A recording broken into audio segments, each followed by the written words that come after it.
राधे राधे, जय श्री कृष्णा। मैं सीमा सिंह आप सभी को सादर प्रणाम करती हूँ। आज मैं आपको चैत्र मास की गणेश चतुर्थी की व्रत कथा सुनाने जा रही हूँ। प्राचीन काल में सतयुग में मकरध्वज नाम का एक राजा था। वह राजा धार्मिक प्रवृत्ति का था।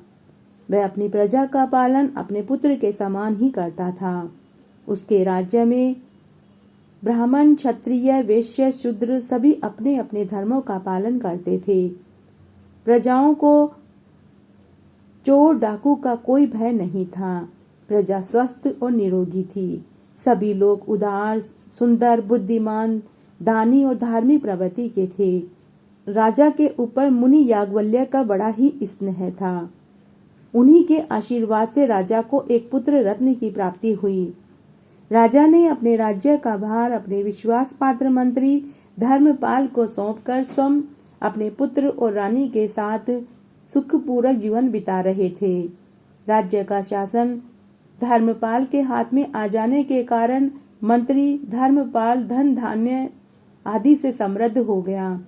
मंत्री को एक से एक बढ़कर 5 पुत्र पैदा हुए। मंत्री ने पुत्रों का धूमधाम से विवाह किया और वे सब धन का उपभोग करने लगे। मंत्री के सबसे छोटे पुत्र की बहू अत्यंत ही धर्मपरायण थी। वह हर महीने की गणेश चौथ का व्रत किया करती थी। चैत्र कृष्ण चतुर्थी आने पर उसने भक्ति पूर्वक गणेश जी का पूजन किया। उसका पूजन और व्रत देखकर उसकी सास कहने लगी कि अरे यह क्या तंत्र मंत्र कर रही है और मेरे पुत्र को वश में करने का कोई उपाय सोच रही है। बार बार सास ने अपनी बहू को गणेश जी का पूजन आदि करने से मना किया, लेकिन वह नहीं मानी। माँ ने अपने पुत्र से कहा कि बेटा, तेरी पत्नी न जाने क्या जादू टोने करती है और पूरे समय गणेश जी का नाम लिया करती है। हम लोग तो राजकुल के मनुष्य हैं, हम गणेश जी को नहीं जानते। मैं गणेश भगवान को नहीं जानती, ये कौन है और इनका व्रत कैसे होता है। हम लोग तो राजकुल के मनुष्य हैं, फिर हम लोगों को किस बात की विपत्ति। बेटा, तू अपनी पत्नी को अच्छे से समझा दे, नहीं समझती है तो उसकी अच्छे से पिटाई कर दे। अपनी माँ की बात सुनकर बेटे ने अपनी बहू को खूब मारा पीटा। मारपीट खाने के बाद भी बहू ने पूजा करनी बंद नहीं करी। वह पूरे समय गणेश जी के नाम का स्मरण करती रही, प्रार्थना करती रही और पूजा करती रही और बोलती रही कि हे गणेश जी भगवान, आप मेरे सास ससुर और मेरे पति को भी सद्बुद्धि दीजिए। हे गणेश्वर, इनके मन में आपके प्रति भक्ति भाव नहीं है। आप कुछ ऐसा कीजिए जिससे इनके मन में भी आपके प्रति भक्ति भाव जागृत हो जाए। बहू की गणेश जी पर पूरी आस्था थी। तब गणेश भगवान ने सोचा कि इन्हें तो सबक सिखाना ही चाहिए, नहीं तो ये मेरी भक्त की इसी तरह पिटाई करते रहेंगे और इसको यातनाएं देते रहेंगे। तब विभु विश्वात्मा गणेश जी ने सबके देखते ही देखते राजकुमार का अपहरण करके मंत्री धर्मपाल के महल में उसे छिपाकर रख दिया और उसके वस्त्र और आभूषण उतारकर महल में फेंक दिए और फिर भगवान अंतर्ध्यान हो गए। इधर राजा ने अपने पुत्र को नहीं पाया तो वह बहुत दुखी हो गया। उन्होंने अपने पुत्र की सब जगह तलाश करी, लेकिन कहीं नहीं मिला। महल में उसके सभी वस्त्र आभूषण थे, लेकिन राजकुमार नहीं था।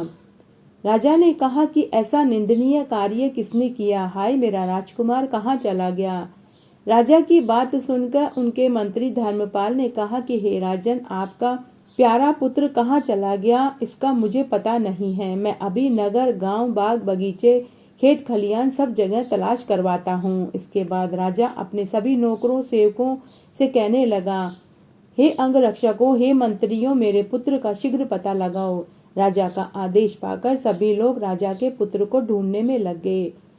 जब कहीं भी पता नहीं चला तो राजा ने सबसे कहा कि राजकुमार को किसी ने भी आते जाते नहीं देखा। फिर मेरा पुत्र कहाँ चला गया, उसके गहने और कपड़े तो यहीं पड़े हैं। ऐसा कौन निर्दयी है जो मेरे पुत्र को उठा करके ले गया। राजा को अपने मंत्री धर्मपाल पर शक हुआ। राजा ने अपने मंत्री से कहा कि हे धर्मपाल, मुझसे साफ साफ बताओ कि मेरा राजकुमार कहाँ है। उसके वस्त्र आभूषण तो दिखाई पड़ रहे हैं, लेकिन मेरा पुत्र कहीं दिखाई नहीं दे रहा है। अरे नीच, मैं तेरा वध करवा दूंगा, तेरे कुल का नाश करवा दूंगा। राजा द्वारा डांट पड़ने पर मंत्री चकित हो गया। मंत्री ने सिर झुकाकर कहा कि हे राजन, हे महाराज, मैं पता लगाता हूँ। इस नगर में कोई न कोई बच्चों का अपहरण करने वाला है, वही या फिर कोई डाकू हो सकता है। फिर भी हे प्रभु, पता नहीं, जिसने भी ये नीच कार्य किया है मैं उसे दंड अवश्य दूंगा। राजा के मंत्री धर्मपाल ने राजा से अनुमति लेकर अपने घर आया और घर आकर धर्मपाल ने अपनी पत्नी, पुत्रों और बहुओं से कहा कि अगर राजकुमार नहीं मिला तो राजा मेरे कुल का नाश कर देंगे। तुम लोग जल्दी से पता लगाओ कि राजा का पुत्र कहाँ चला गया। ससुर की बात सुनकर छोटी बहू ने अपने ससुर से कहा कि पिताजी, आप चिंता मत कीजिए, आप पर गणेश भगवान का कोप हुआ है, इसलिए आप गणेश जी की पूजा कीजिए।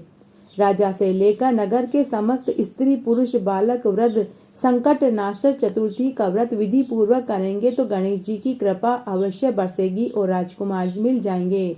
मेरा वचन कभी भी मिथ्या नहीं होता। छोटी बहू की बात सुनकर ससुर ने हाथ जोड़कर कहा कि अरे बहू, तुम धन्य हो, तुम मेरा और मेरे कुल का उद्धार कर दोगी। ये गणेश जी की पूजा कैसे करते हैं? हे कल्याणी, तुम मुझे बताओ, मैं मंद बुद्धि होने के कारण गणेश जी के महात्म्य को नहीं जानता। हे कल्याणी, हम लोगों से जो भी भूल हुई है उसकी गणेश जी हमें माफ कर दें। तब सभी लोगों ने चैत्र मास की गणेश चतुर्थी का व्रत किया और गणेश जी का पूजन किया। राजा सहित समस्त प्रजाजनों ने गणेश जी की प्रसन्नता के लिए व्रत किया और पूजन किया। इससे गणेश भगवान प्रसन्न हो गए। सब लोगों के देखते ही उन्होंने राजकुमार को प्रकट करवा दिया। राजकुमार को देखकर नगरवासियों के आश्चर्य की सीमा नहीं रही। सब लोग बहुत प्रसन्न हुए। राजा के हर्ष की तो कोई सीमा ही नहीं थी। राजा ने उठकर अपने पुत्र को गले से लगा लिया और कहा कि हे गणेश जी भगवान, आप धन्य हैं। तब राजा ने अपने मंत्री धर्मपाल से कहा कि हे धर्मपाल, तुम्हारी पुत्र वधू धन्य है, जिसकी कृपा से आज मेरा पुत्र यमराज के यहाँ से जीवित लौटकर आ गया है। तब राजा ने पूरी नगरी में यह ढिंडोरा पिटवा दिया कि सभी चैत्र मास की गणेश चतुर्थी का व्रत करें, पूजन करें, जिससे निसंतानों को संतान सुख की प्राप्ति होती है और उन्हें आज्ञाकारी दीर्घायु पुत्र प्राप्त होता है। घटती हो तो पूरी हो तो परवान चढ़े, भूले बिसरे नाम तेरे भंडार में भरे। इस तरह आज मैंने आपको चैत्र मास की गणेश चतुर्थी की व्रत कथा सुनाई। मेरे साथ बने रहने के लिए आपका धन्यवाद। आगे की कहानी के लिए भी आप इसी तरह मेरे साथ बने रहें। धन्यवाद।